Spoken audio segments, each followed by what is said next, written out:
It was more than just another Big 8 Conference girls basketball game Thursday night as Madison La Follette came to Verona for Ebony Night.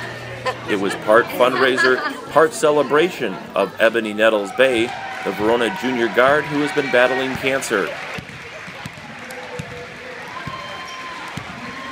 Nettles-Bey was back on the court after spending last week in the hospital receiving radiation treatment. It didn't take long for her to get in the flow of the game. Here she scores on a baseline drive.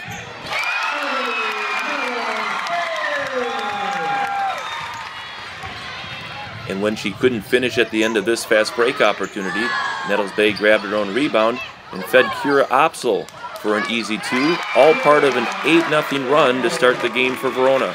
She started tonight, but obviously with last week's radiation, it wasn't quite the energy level she'd been at, but yet she fought through it. I guess, how would you assess? She actually had radiation and chemo today as well. Oh, really? So if it tells you what kind of competitor the kid is. She took herself out. She probably played, what, 10 minutes maybe? Maybe, yeah. In the game. She knows her body after that first game this season, but it's going to take a lot more than that to keep her off the floor. But yeah, she texted me on the way and said, I'm coming right from the hospital to the game, and like I said, she never ceases to amaze me. Buoyed by the return of senior Nicole Newman, Madison La Follette kept it close early. Marissa Barber-Smith was a force in the middle as Madison La Follette only trailed by 4 after 1. Nettles-Bey got things going for Verona in the second quarter with a basket here. But then it became the Jenny LaCroix show. Here the senior guard knocks down a 3-pointer.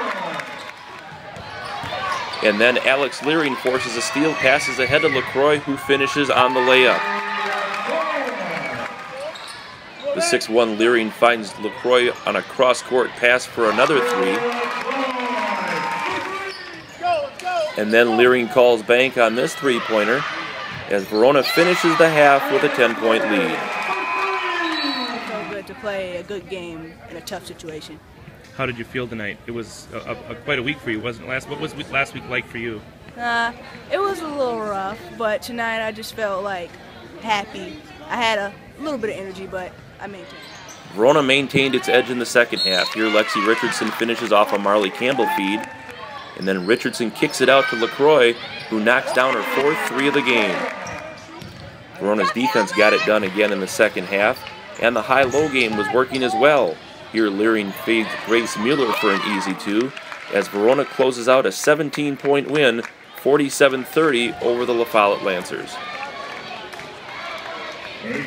But on this night, it was more than the final score that made Nettles-Bey smile. It's amazing, like all the people coming to watch me and my team and support my cancer and stuff. Thought it was really cool. More than $450 was collected at halftime, most coming from this halftime shooting contest, as the grand total for the Ebony Night fundraiser passed the $6,000 mark.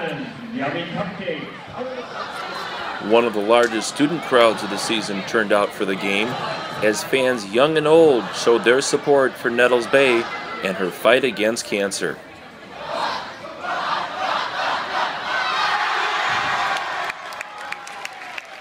It was an amazing night.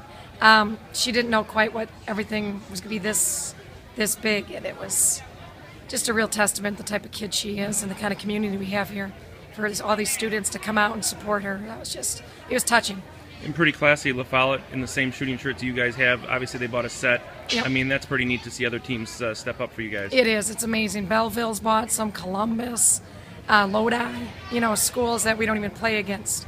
Are coming to support her, and it's just a big basketball community. And I always say people don't understand what sports do for kids, and if this doesn't show you how important sports are, I don't know what you're looking at.